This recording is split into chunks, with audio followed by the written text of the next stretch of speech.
Yes, it is clear.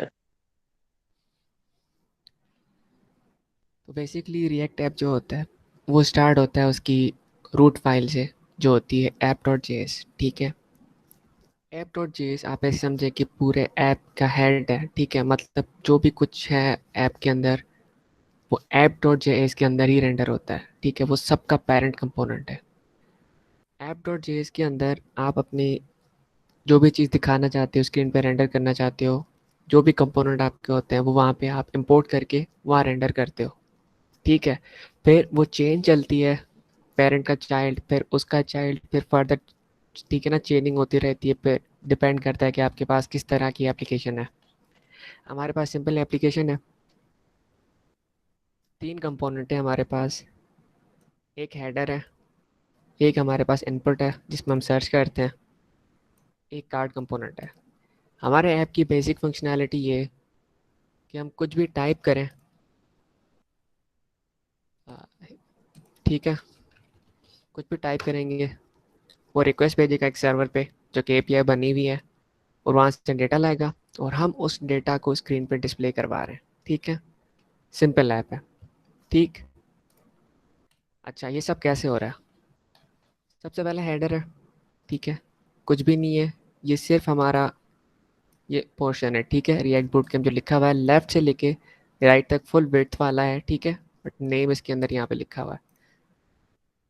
Header component के अंदर चल के देखते हैं तो ये मोशन डॉट डिव, अगर कल का लेक्चर किसी ने लिया हो तो बेसिकली मोशन क्या करता है कि उस डिवीजन को या उस जो टैग होता है उस पे आपके लिए इनेबल कर देता है मोशन की प्रॉपर्टीज़ लगाना। मोशन वो थर्ड पार्टी लाइब्रेरी या यूज़ कर रहा है फ्रेम और मोशन से। ठीक है, C S S animation use कर सकते हैं, फिर उसके लिए आपको ये यूज़ नहीं करना पड़ेगा मोशन डॉट, सिंपल डिव में आप करोगे।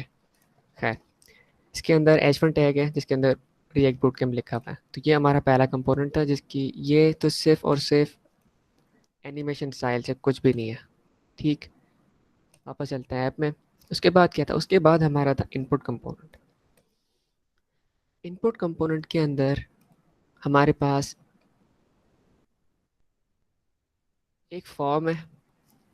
ठीक है, उस फॉर्म को जब क्लिक एंटर करेंगे तो कुछ होगा, एक फंक्शन रन होगा। ठीक है, उस फंक्शन का नाम हमने दिया है on submit handler.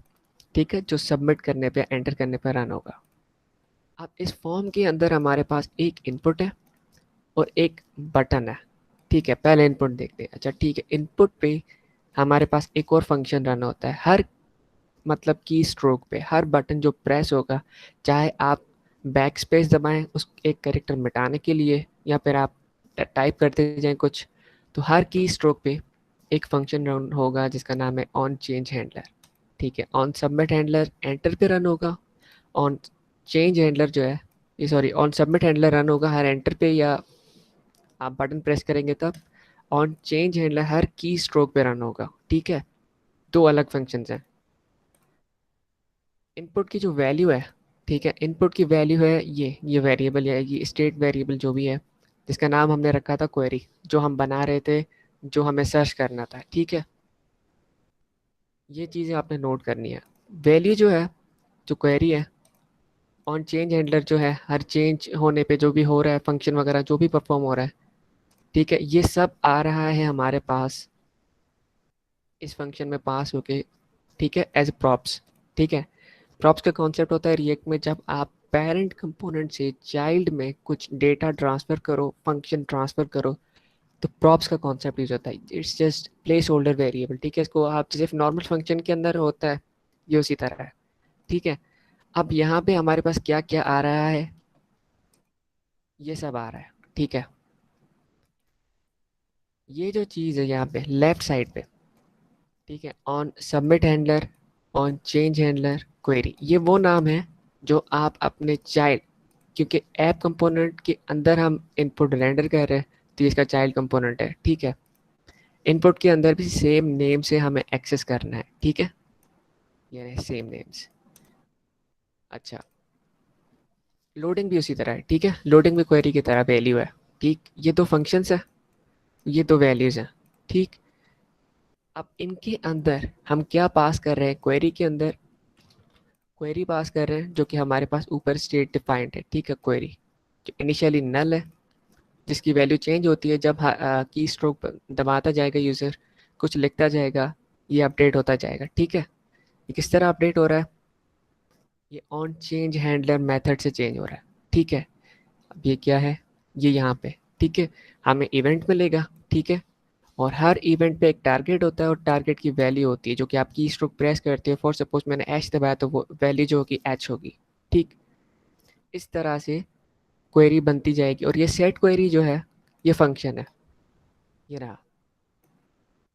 Use state जो है स्पेशल हुक है, मेथड है, ठीक है, जो कि रिएक्ट के साथ एम्बेडेड, ये रिएक्ट का कॉन्सेप्ट है जो आपको दो चीज़ें रिटर्न करता है, एक वैल्यू, दूसरा फंक्शन, ठीक है। ये बेसिकली दो चीज़ें जो रिटर्न करेगा वो एरे के फॉर्म में होती है, ठीक है। इसके ज़ीरो इंडेक्स पे हमारे पास क्वेरी है, हमारे पास इसके वन इंडेक्स पे जो है फंक्शन है। तो ये हर यूज स्टेट के लिए सेम होता है, ठीक है। सेट क्वेरी फंक्शन है, सेट सर्च फंक्शन है, ठीक है। ये इनकी अपनी कॉरस्पॉन्डिंग वैल्यू को सेट करने के लिए यूज़ होते हैं, okay। अच्छा, जब यूज़र ने कोई वैल्यू टाइप कर दी ऑन चेंज हैंडलर के थ्रू, ठीक है, जो स्क्रीन पर नज़र आ रही है, जो कि सबमिट होने पे कहीं कुछ होगा, ठीक है। सबमिट होने पे क्या होगा, लेट्स सी। अच्छा, यहाँ पे सबमिट हैंडलर है फॉर्म पे, ठीक है। फॉर्म पे वैल्यू जाएगी जो उसके इनपुट पे होगी, ठीक है। वो वैल्यू थी जो यूज़र टाइप कर रहा था ऑन चेंज हैंडलर के थ्रू, जो चेंज हो रही थी क्वेरी के अंदर, ठीक है। ऑन चेंज हैंडलर में हम क्वेरी अपडेट कर रहे थे, ठीक है। वो हम इनपुट की वैल्यू दे रहे थे, उसमें रख रहे थे, ठीक है, इस इनपुट के अंदर। अब जब ऑन सबमिट हैंडलर चलेगा तो वापस आते हैं ऐप के अंदर, और यहाँ पे हमारा ऑन सबमिट हैंडलर, उसमें हम क्या करेंगे, सेट सर्च जो है उसमें वो वैल्यू रख देंगे, ठीक है। हम चाहते हैं कि सिर्फ जब यूज़र एंटर करे तो ही हमारी रिक्वेस्ट जाए सर्वर पे, ठीक। अच्छा, इस फंक्शन पे सबसे पहले, क्योंकि ये सबमिट हैंडलर है जो कि फॉर्म सबमिट होने पे होगा, ऑन सबमिट पे ये रन होगा, तो हमें ये लाजमी लगाना होता है इवेंट डॉट प्रिवेंट डिफ़ॉल्ट। ये इसलिए करते हैं क्योंकि वरना इसके बगैर जो होगा वो पेज रिफ़्रेश हो जाएगा। हमें रिफ़्रेश होने से रोकने के लिए ये चीज़ यूज़ करते हैं, ठीक है। इसकी इन डेप्थ आपको नॉलेज कोई ज़रूरत नहीं है, ठीक है। इसमें एक्चुअली जब आप रिएक्ट राउटिंग वगैरह पढ़ेंगे, अगर आपने पढ़ा तो आपको समझ आएगी ये चीज़, ठीक है। इसको छोड़ दे अभी। तो हमारा काम बेसिकली ये है, हमने सेट सर्च कर दिया, ठीक है। अच्छा, सेट सर्च क्यों किया हमने, हमारे पास एक मेथड है यहाँ पे, स्पेशल मेथड है, ठीक है, यूज़ इफेक्ट की तरह, उसकी यूज़ स्टेट की तरह। यह है यूज़ इफेक्ट। ये फंक्शन रन होगा हर उस मर्तबा जब जब हमारे पास जो स्टेट सर्च है वो चेंज होगी, ठीक है।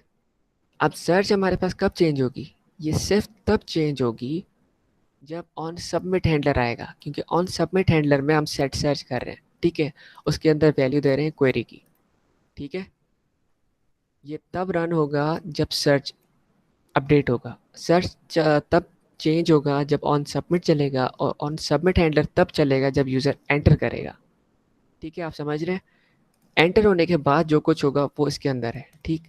तो सबसे पहले हम चेक करेंगे क्या सर्च में जो है कुछ वैल्यू है भी या नहीं है। तो हम सबसे पहले चेक करेंगे, अगर not equal to empty string है, मतलब अगर वो खाली नहीं है, तो हम अपनी जो है एक्सियोस के थ्रू रिक्वेस्ट भेजेंगे इस एपीआई पे, ठीक है। ठीक, ये सर्च था हमारा, जो वैल्यू हम सर्च करना चाह रहे हैं। और ये ऐप आईडी, ऐप की जो है ये आपके पास अपनी गिवन होगी, ठीक है। अच्छा, मैंने यहाँ पे कमेंट आउट कर दी थी ये दो चीज़ें कि आप अगर अपनी आईडी बना के उस एपीआई वाली वेबसाइट पे आपको कीज़ मिलेंगी, आप सिंपली उनको यहाँ पे पेस्ट कर दें और ये कमेंट हटा दें, ठीक है। और फिर आप इस लाइन को कमेंट आउट कर दें, ठीक है। जब हम रिक्वेस्ट भेज रहे हैं, ठीक है, रिक्वेस्ट भेजते वक्त हम एक काम करते हैं कि ये कर देते हैं सेट लोडिंग ट्रू कर देते हैं, ठीक है। फंक्शन सेट लोडिंग इसको ट्रू कर देते हैं, मतलब जो लोडिंग है हमारे पास स्टेट में इसको हम ट्रू कर देते हैं। इसका रीज़न ये है कि जब आप सर्वर से कम्युनिकेट करते हो तो सर्वर आपका अपना कंप्यूटर नहीं होता। अगर आपके अपनी एपीआई बनी हुई है जो कि आपके लोकल होस्ट पे है, तो आप ये ना रखें तो कोई फ़र्क नहीं पड़ेगा, क्योंकि कंप्यूटर के अंदर जो है बहुत फास्ट कम्युनिकेशन होती है। लेकिन जब नेटवर्क इन्वॉल्व होता है तो थोड़ा टाइम लगता है, भले वो मिली सेकेंड्स में हो या may be minute, sorry, 1-2 second लग सकते हैं या 3-4 सेकंड, डिपेंड करता है कि सर्वर कहाँ पे है। मोस्टली अगर आप कोई होस्टिंग वगैरह यूज़ करेंगे तो सर्वर आपको यूरोप में मिलेंगे, इंडिया का मिल सकता है। इंडिया का है तो बहुत अच्छा है, क्योंकि वो हमारे करीब है तो फास्ट होता है काफ़ी। अमेरिका का बहुत स्लो होता है। तो इस वजह से जब यूज़र एंटर करेगा, और सपोज़ इसको रिफ्रेश करते हैं, हमने सर्च किया, ठीक है, आप नोट करिएगा जब सर्च करेंगे तो इंस्टेंटेनियस एंटर दबाने पे, सॉरी, क्लिक दबाने पे ही रिजल्ट नहीं आएगा हमारे पास, थोड़ा टाइम लग रहा है, ठीक है। इस टाइम के अंदर यूज़र को ये बताना कि हाँ, आपकी सर्च हो गई है, आप थोड़ा सब्र करें। ऐसा ना हो कि यूज़र, अगर ये स्पिनर नहीं आता, ये मैं बता रहा हूँ कैसे आ रहा है, स्पिनर नहीं आता तो यूज़र मे बी दोबारा टाइप करता, क्योंकि उसे पता ही नहीं चलता कि मेरी रिक्वेस्ट बाकी गई भी है या नहीं, ठीक है। यूज़र एक्सपीरियंस अच्छा करने के लिए तो सेट लोडिंग हम करते हैं ट्रू। कब करते हैं? जब रिक्वेस्ट भेजते हैं, ठीक है। हमने भेज दी, जब रिक्वेस्ट हमने भेजी, जब सर्च एंटर हुआ, उसके बाद हमारे पास रेस्पॉन्स आता है मिली सेकेंड्स या माइक्रो सेकेंड्स या फिर सेकेंड्स के बाद, ठीक है। रेस्पॉन्स आने के बाद इस लाइन को इग्नोर करें, कंसोल लॉग है सिर्फ इसलिए है कि हम अपना जो रेस्पॉन्स आ रहा है उसको देख सके कंसोल के अंदर, ठीक है। वो यहाँ पे अपना ऑब्जेक्ट देखने के लिए इसके अंदर हमारे पास क्या क्या चीज़ें आ रही हैं, इस वजह से मैंने यहाँ पे कंसोल लॉग किया, नथिंग एल्स। अच्छा, उसके बाद हम क्या करते हैं, सेट सर्च को खाली कर दिया कि यूज़र दोबारा से एंटर कर पाए, और क्वेरी भी खाली कर दी, ठीक है। जो इनपुट पे लिखी भी आ रही थी वो भी एम्प्टी हो गई कि दोबारा यूज़र टाइप करेगा। उसके बाद अच्छा, आप ये स्टेप जो है इग्नोर कर सकते हो, क्योंकि जब जब ऑन सबमिट हैंडलर चलेगा सेट क्वेरी में, ओ सॉरी, यहाँ पे सेट सर्च पे, वो ओवरराइड करता जाएगा, ठीक है। तो आप यहाँ पे इग्नोर कर सकते हो इस स्टेप को, लेकिन ये ज़्यादा बेहतर है कि जब रिस्पॉन्स है आप सब चीज़ें क्लियर कर दो। उसके बाद हमने सेट लोडिंग फॉल्स कर दी। जो स्पिनर हमारा रन होता है वो तब होता है जब लोडिंग ट्रू है, ठीक है। ये लोडिंग जब जब ट्रू होगी स्पिनर चलेगा, यूज़र को होगा कि हाँ बाकी कुछ हो रहा है, ठीक है। जैसे ही रेस्पॉन्स आएगा, यानी कि हमारे पास डेटा आएगी, अब हम डिस्प्ले करा रहे हैं, तो हम क्या करेंगे, लोडिंग फॉल्स कर देंगे, ठीक है। अब दोबारा यूज़र सर्च कर सकते हैं डेटा आने के बाद। उसके अलावा जो मेन चीज़ जो हम डिस्प्ले करा रहे हैं वो ये चीज़ है, रेसिपीज़, ठीक है। हमारी रेसिपीज़ आ रही है, ठीक। अच्छा, यहाँ पे डिफरेंस ये है, ये एम्प्टी स्ट्रिंग है, क्योंकि यहाँ पे ये जो वैल्यू है क्वेरी के अंदर जो हम टाइप कर रहे हैं वो स्ट्रिंग है। रेसिपीज जो है, यहाँ पे हमें ऑब्जेक्ट मिलेगा या एरे मिलेगा, तो यहाँ पे बेसिकली एरे आ रही है तो मैं इसको एरे सेव कर रहा हूँ, ठीक है। एरे यहाँ पे है, रेस्पॉन्स आएगा, रेस्पॉन्स के अंदर डेटा है, डेटा के अंदर हमारे पास हिट्स है, ठीक है। ये मुझे रटा हुआ नहीं है, ये मैंने कंसोल लॉग लगा के चेक किया, ये हमारा ऑब्जेक्ट। इस ऑब्जेक्ट के अंदर हमारे पास फर्दर एक और ऑब्जेक्ट जिसका नाम है डेटा। डेटा के अंदर हमारे पास फर्दर एक चीज़ है जिसका नाम है हिट्स, जो कि एरे है, ठीक है। ये देख रहे हैं आप, ये एरे है, ओके, ठीक है। हमारी डेटा आ गई, वो रेसिपीज के अंदर आके सेव हो गई, ठीक है। अब वो हम डिस्प्ले करा रहे हैं कार्ड्स के अंदर। अच्छा, उससे पहले ये डॉट मैंने ये कैच लगाया, ठीक है। देन ब्लॉक के बाद ये इन केस कि अगर कोई रेस्पॉन्स में इशू होता है, कोई एरर है, ठीक है। फॉर एग्जांपल हमारी ये जो स्ट्रिंग है ये गलत है, या हमारी क्या कहते हैं कोर्स पॉलिसी का एरर आ रहा है, यानी कि आपने 5 से ज़्यादा सर्चेस कर दी हैं, ठीक है। क्योंकि इस एपीआई पे लिमिट है, सिर्फ 5 सर्चेस पर मिनट कर सकते हो आप एक की पे। तो छठी सर्च करेंगे एक ही मिनट के अंदर तो एरर देगा, ठीक है। तो आप उस एरर की वजह से कोई प्रोग्राम क्रैश ना हो, आप सिंपली उसे कंसोल लॉग कर दें और एरर अपना दिखा दें, जो भी होगा, ठीक है, ओके। ये एक्स्ट्रा लाइन है रेंडरिंग चेक करने के लिए कि मेरी ऐप कितनी मरतबा रेंडर हो रही है, एक्स्ट्रा रेंडर तो नहीं हो रही, जस्ट परफॉर्मेंस ऑप्टिमाइजेशन के लिए चेक करने के लिए। बेसिकली कंसोल लॉग हम चेक करते हैं डीबगिंग के लिए, ठीक है। अच्छा, उसके बाद रेसिपीज हमारी आ गई, ठीक है। अब रेसिपीज को हम पास कर रहे हैं कार्ड्स कंपोनेंट को। किस नाम से दे रहे हैं, रेसिपीज, दोनों नाम मैंने सेम दिया है, जो मैं पास कर रहा हूँ और जिस नाम से मैं रिसीव करूँगा कार्ड्स के अंदर। कार्ड्स के अंदर मैंने इसको रिसीव किया, ठीक है, इस तरह से। आप यहाँ पे इसको इस तरह भी कर सकते हो, यहाँ मिटा के प्रॉप्स, ठीक है। प्रॉप्स के अंदर प्रॉप्स डॉट करके, यानी कि प्रॉप्स के अंदर वो चीज़ मौजूद है, ठीक है।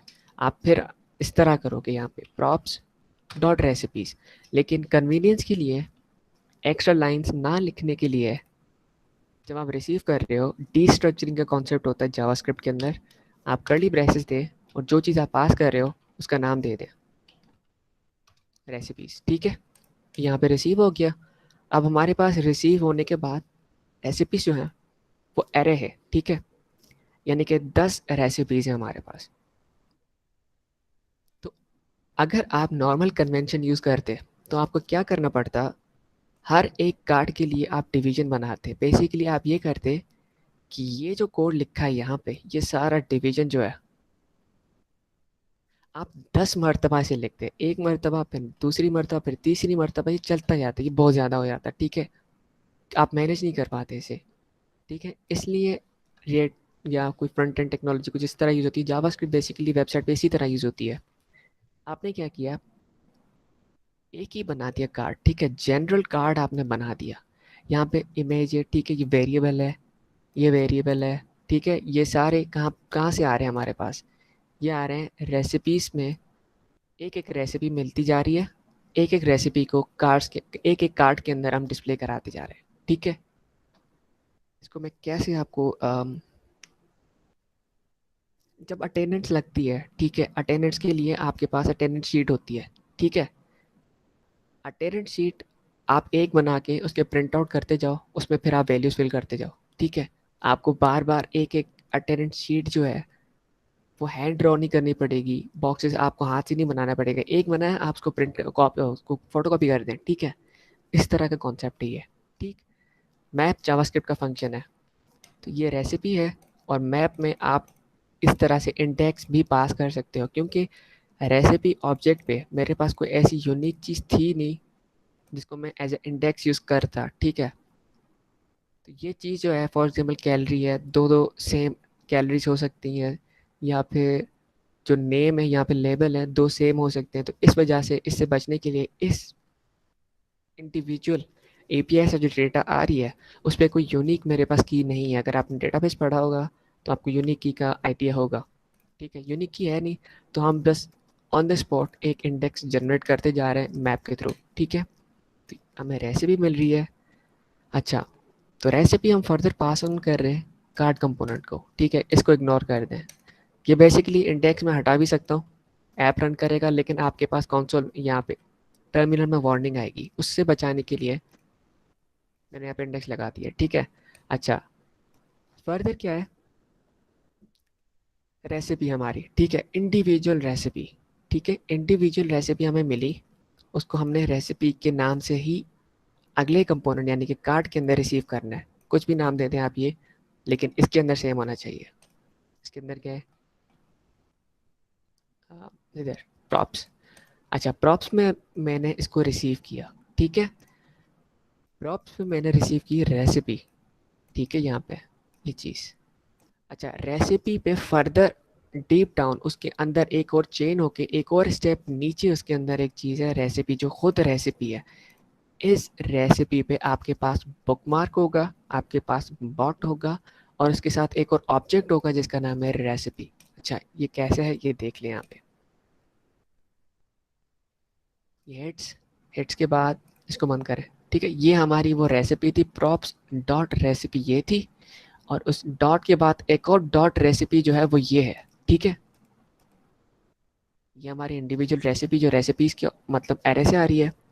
डॉट करके जो रेसिपी जो लास्ट वाली है वो ये है।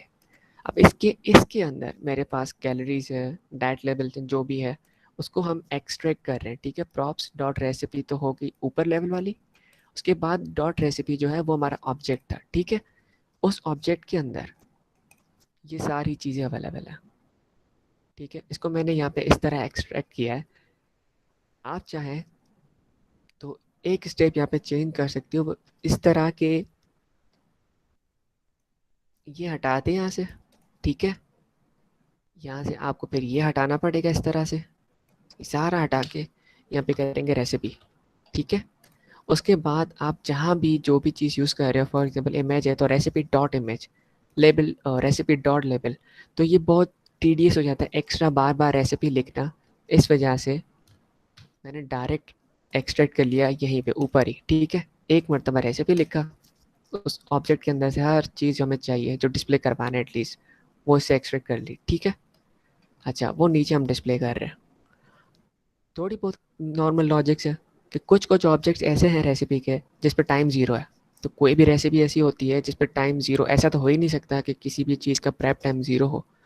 तो जब जब ज़ीरो गिवन आ रहा है उसको हम क्या करें कि एन है नॉट अवेलेबल, हमारे पास अवेलेबल नहीं है वो टाइम। अगर टाइम गिवन है एक्चुअली ज़ीरो से अबव है, यानी कि फिर कुछ ना कुछ टाइम गिवन होगा। तो टाइम दिखा रहे हैं, टाइम के साथ हम मिनट्स जो है, क्योंकि जो भी टाइम आ रहा है टोटल टाइम में वो मिनट्स के फॉर्म में है, ठीक है। तो मिनट्स हम आगे लगा देते हैं। तो इसी तरह ये तो बेसिक फिर स्टाइलिंग वगैरह चीज़ है। इमेज, इमेज के अंदर इमेज जो सोर्स है वो इमेज है, ठीक है। वो भी कहाँ से आ रही है, वो भी रेसिपी के अंदर एक यूआरएल गिवन है इमेज के नाम पे, तो उससे हम इसको एक्सेस कर रहे हैं, ठीक है। इंग्रेडिएंट्स जो है, लाइन्स जो है, इस तरह आप नोट करें तो यहाँ पे लेट मी सी कि जहाँ पे ज़्यादा हो तो मैं आपको समझाऊँ किस तरह हो रहा है। लेट्स सी यहाँ पे 15 है, ठीक है। 15 इंग्रेडिएंट की लाइन्स है। तो अगर 15 यहाँ पे शो करेंगे तो होंगी नहीं।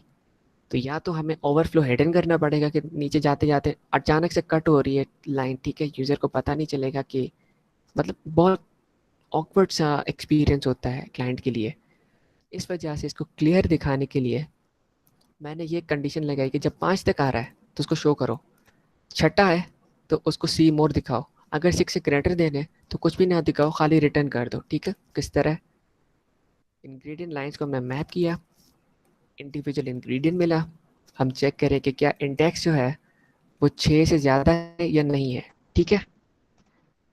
सबसे पहले चेक किया कि 6 के इक्वल है तो ये दिखा दो, क्योंकि उससे पहले 6 से पहले वो डिस्प्ले करता जाएगा, ठीक है।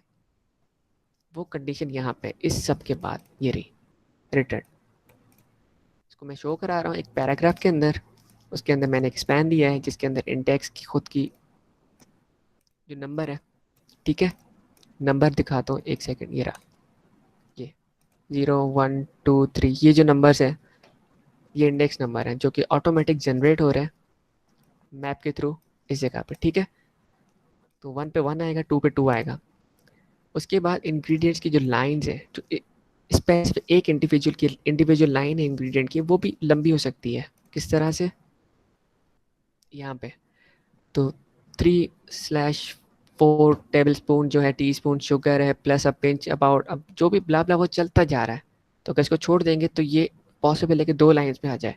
अगर 2 लाइन्स पे आएगी तो हमारा ये सारा जो लेआउट बना हुआ है 5 इंडिविजुअल लाइन का वो ख़राब हो जाएगा। तो इसको रोकने के लिए डॉट डॉट डॉट दिखा रहे हैं हम, ठीक है। अगर जो इंग्रेडिएंट की डॉट लेंथ है वो ग्रेटर देन 40 है, अगर ये कंडीशन ट्रू है तो ये रन करो, ये दिखाओ, ये रेंडर करो। ये जो है इस तरह यूज़ होता है कि इसके लेफ्ट में जो चीज़ है ये कंडीशन है, अगर ये ट्रू होगी तो ये रन होगा, अगर फॉल्स वाली कोई कंडीशन इस पे है ही नहीं, ठीक है। इस तरह से ये चीज़, ये kind of a ternary operator है जो आप नॉर्मली क्वेश्चन मार्क और कॉलन यूज़ करते हो। अगर कॉलन पे आपके पास फॉल्स की कंडीशन में आप कुछ रेंडर नहीं कर रहे, नल है, तो उसके बजाय आप सिंपली ये यूज़ कर लो, ठीक है। अच्छा, उसमें मैं दिखा दूँ, दोबारा से समझा दूँ। अगर 6 से ग्रेटर देन नहीं है, ठीक है, नॉर्मल है, ठीक है, कोई कंडीशन चेक नहीं कर रहे यहाँ पे, ठीक है। मतलब हम कंडीशन कौन सी चेक कर रहे हैं कि ग्रेटर देन 6 है तो रिटर्न कर दो, कुछ भी ना दिखाओ। अगर 6 के इक्वल है तो ये सी मोर दिखाओ। अगर 6 के इक्वल नहीं होगा, यानी कि उससे छोटा होगा, ग्रेटर देन हो गया, इक्वल टू हो गया, अब बाकी लेस देन बचा, वो हम सिंपली रिटर्न कर रहे हैं, उसकी कंडीशन लगाई नहीं, ज़रूरत ही नहीं है उसकी, ठीक है। वही मैंने आपको समझा दिया, ठीक। ये स्लाइस मेथड लगाया उसको कट करने के लिए। ये जो मैं कट कर रहा हूँ डॉट डॉट डॉट दिखा रहा हूँ, यहाँ पे मैंने कट कर दिया, ये स्लाइस के थ्रू किया, ठीक। कैलोरीज को हमने फिक्स कर दिया डेसिमल पॉइंट 2 पे, 2 से ज़्यादा डेसिमल पॉइंट नहीं दिखाएंगे, ठीक है। यहाँ तक कोई क्वेश्चन आप लोगों को?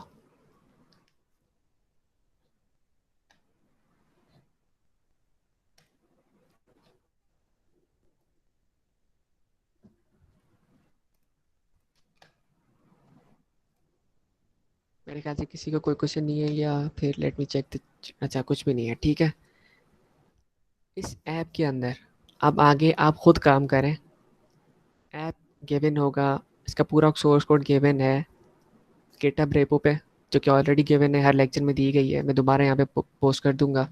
खैर, उस पर आप क्या करेंगे, ठीक है, इस ऐप के अंदर एडिशनल आप क्या कर सकते हो, आप एक काम कर सकते हैं सिंपल, सबसे पहले एक सिंपल काम ये कि जब आप इंडिविजुअल एक इस पे क्लिक करें, ठीक है, एक रेसिपी पे जब स्क्रीन इसकी इमेज पे आप क्लिक करें तो एक नया कंपोनेंट खुल जाए, ये सारे हट जाए, एक कंपोनेंट आ जाए, उसमें सिर्फ इस एक रेसिपी की डिटेलिंग हो, क्योंकि यहाँ पे बहुत सारी चीज़ें हैं, इंग्रेडिएंट लाइन्स है, इंग्रेडिएंट्स है, लेबल्स है, शेयर है, जो एक मिनट जो दिखाने लायक चीज़ें, न्यूट्रिशंस है, ठीक है, आप न्यूट्रिशन शो करें अपने हिसाब से स्टाइलिंग करके, आप उसके टोटल डेली अमाउंट कौन सी चीज़ हम कितनी कंज्यूम कर रहे हैं एक रेसिपी के अंदर वो डिस्प्ले करा दें, ठीक है।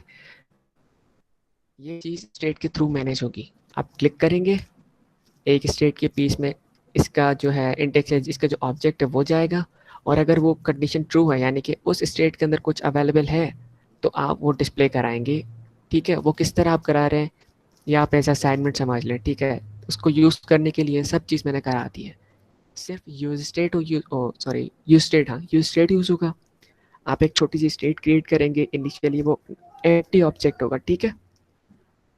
जब आप क्लिक करेंगे तो मेथड्स और जो फंक्शन, एक मिनट,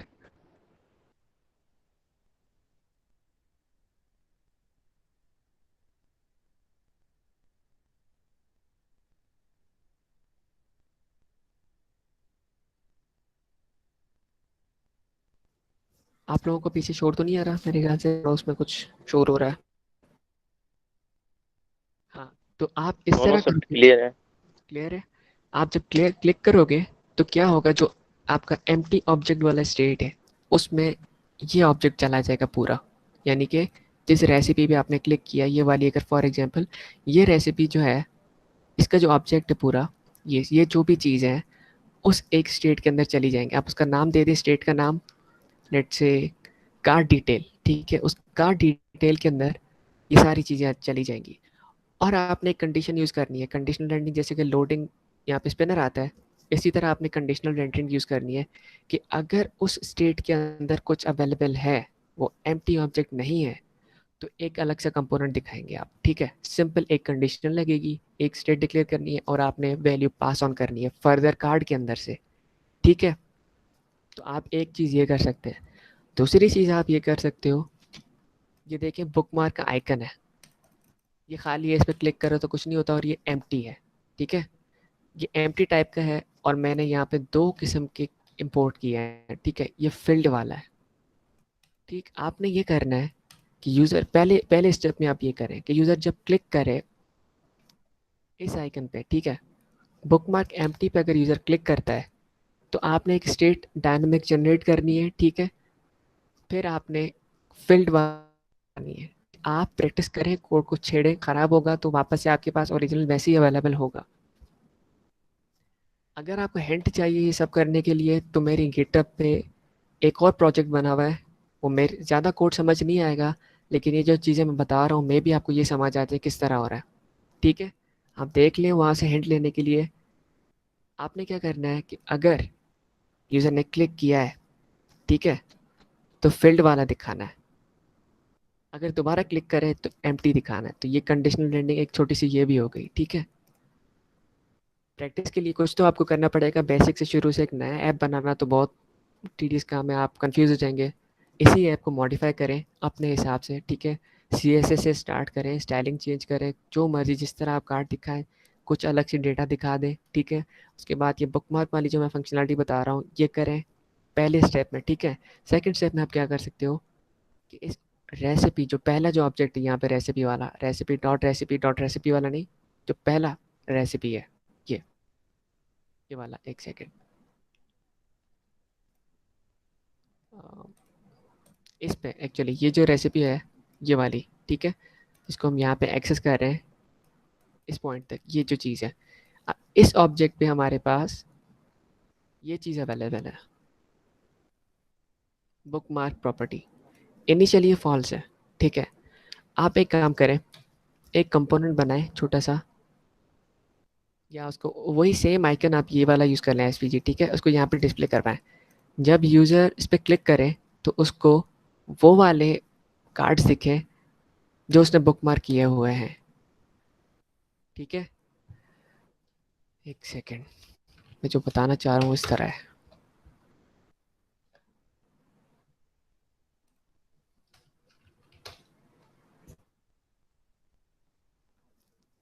क्लिक किया तो ये फील्ड शो हो रहा है। ठीक है, इसको क्लिक किया, ये फील्ड शो हो रहा है। क्लिक किया, ये फील्ड शो हो रहा है। इसको मैंने क्लिक किया, अब ये हट गया। ठीक है, और यहाँ पे जो मैं शो करा रहा हूँ इस पर क्लिक करूँ तो वो वाले कार्ड्स आए जो मैंने बुकमार्क किए हुए हैं। इस पे आपने इंडिविजुअल उस हर ऑब्जेक्ट को मैनिपुलेट करना पड़ेगा। उसके अंदर जो बुकमार्क प्रॉपर्टी है, आपको क्या करना है कि उसको फॉल्स से ट्रू करना है। और अगर मैं यहाँ पे इसको क्लिक करूँ तो ये हट जाएगा यहाँ से। ठीक है, क्यों हट गया? क्योंकि अब ये बुकमार्क है नहीं। बुकमार्क नहीं है तो यहाँ पे भी देखें वो बुकमार्क नहीं है। तो ये फंक्शनैलिटी आप इसको ऐड करें, बाकी नहीं ऐड करें। ये छोटी छोटी चीज़ें आप ऐड करें, इसी से आप सीखेंगे। अच्छा, इसके बाद, क्योंकि 5 दिन का बूट कैंप था, 1-1 घंटे का था, इसमें तो कुछ भी आपको समझ नहीं आया होगा सही से।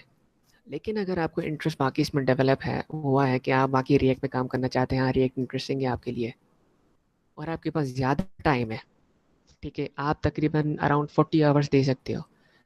तो एक तो ये कोर्स है यूडेमी पे जिसका नाम है रिएक्ट कंप्लीट कोर्स। ठीक है, ये है, एक ऑथर है इसका नाम मैक्सिमिलियन। ठीक है, मैक्सिमिलियन इसका नाम है, टॉप रेटेड है। मैंने खुद इसी से पढ़ा था, लेकिन इसमें टाइम बहुत है।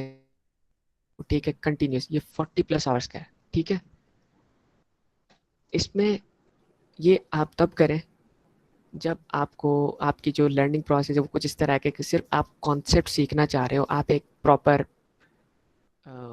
लाइक ई कॉमर्स वेबसाइट नहीं बनाना चाह रहे, तो आप ये वाला कोर्स करें। ठीक है, एक एक कॉन्सेप्ट इंडिविजुअली अलग अलग पढ़ेंगे। अगर नहीं, अगर आप पूरी एक मतलब अच्छी दिखने वाली ऐप बनाना चाह रहे हो रिएक्ट में, तो आप ये करें। ठीक है, ये दूसरा है स्टीफन ग्राइड है, ये मतलब जिसका ऑथर है। ये दो कोर्सेज आपको यूडेमी पे आप रिएक्ट सर्च करेंगे तो टॉप पे ही मिल जाएंगे, क्योंकि टॉप रेटेड है उनकी दो। ठीक है, बेस्ट कोर्सेज अवेलेबल है, लेकिन इनको टाइम बहुत देना है। ये 52 आवर्स का है। लेकिन अगर आप चाहते हैं कि शॉर्ट टाइम में लाइक 4 से 5 घंटे करें बट आपको रिएक्ट अच्छी खासी आ जाए, तो एक चीज़ है scrimmer.com, इसका शायद आपने नाम ना सुना हो। ठीक है, scrimmer.com पे जाएं, आपने स्टार्ट योर जर्नी है, जो लॉगिन वगैरह करना होगा आप लॉगिन करें। ठीक है,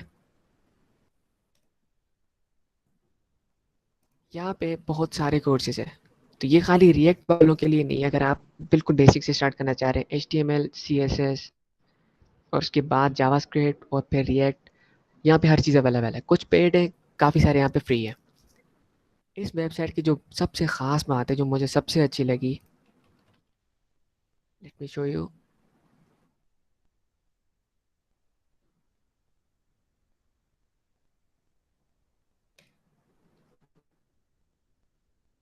वो ये कि आप किसी भी लेसन, जो भी आप लेसन करेंगे, ठीक है,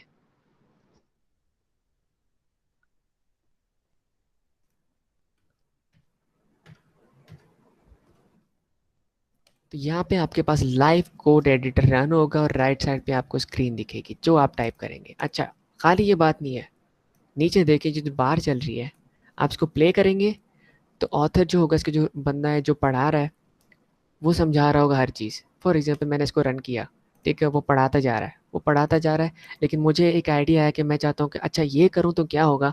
आपने वहीं पे स्क्रीन पे टैप किया, आपने अपनी चीज़ जो करना था टाइप किया, आपने रन करके देखा, रन हुआ, आपकी चीज़ गलत है सही है जो भी है, आपको वहीं पे लाइव दिखेगा। और जैसे ही आप प्ले पे क्लिक करेंगे, दोबारा से वो सारा क्लीन हो जाएगा और ऑथर दोबारा पढ़ाना शुरू करेगा। यानी कि जो यूज़र मतलब टीचर पढ़ा रहा है, आप वहीं पे लाइव कोड कर सकते हो। ठीक है, 5 घंटे का कोर्स है ये, इसमें आपके सारे रिएक्ट के बेसिक्स ये करा देगा। ठीक है, लेकिन ये जो है पुरानी अप्रोच है। कंपोनेंट डिट माउंट और कंपोनेंट विल माउंट वाले कॉन्सेप्ट या कंपोनेंट डिट अपडेट वाले कॉन्सेप्ट यूज़ होंगे। यहाँ पे यूज़ स्टेट और यूज़ इफ़ेक्ट, ये चीज़ें यूज़ नहीं होंगी। ठीक है, तो ये है क्लास बेस्ड कंपोनेंट। यहाँ पे आपको क्लास बेस्ड कंपोनेंट से कराएगा। लेकिन अगर आप करना चाहते हैं, वाकई इंटरेस्टेड है, तो बहुत अच्छा है, आप ये ट्राई कर लें। इसके अलावा सबसे बेहतरीन चीज़ रिएक्ट की तो उसके अपने डॉक्यूमेंट्स हैं। अगर आप एक एक चीज़ पढ़ के इम्प्लीमेंट करें तो ठीक है। अगर आप बिल्कुल बेसिक HTML से स्टार्ट करना चाह रहे हैं बट आपको ये वेबसाइट अच्छी नहीं लग रही, तो सबसे उसके अलावा तो ये एक अच्छा अल्टरनेटिव है। ठीक है, फ्री कोड कैंप बिल्कुल बेसिक है। HTML के हेडिंग से लेके उसके टैग सारे कराएगा, देन उसके CSS कराएगा, फिर जावास्क्रिप्ट कराएगा। ठीक है, आपको हर चीज़ के एंड पे सर्टिफिकेट भी मिलते जाएंगे। ठीक है, ये प्रैक्टिस बेस्ड है और ये भी प्रैक्टिस बेस्ड है। इसमें आपके पास एक एक कुछ आएंगे पॉइंट जहाँ पे ये टीचर जो है आपसे बोलेगा कि ये चीज़ आप खुद परफॉर्म करके दिखाओ। ठीक है, इसके अलावा मेरा नहीं ख्याल कि कुछ और रह गया करने को। इसमें मेरे ख्याल से यही बाइंड अप कर दे। किसी को कोई क्वेश्चन है तो आप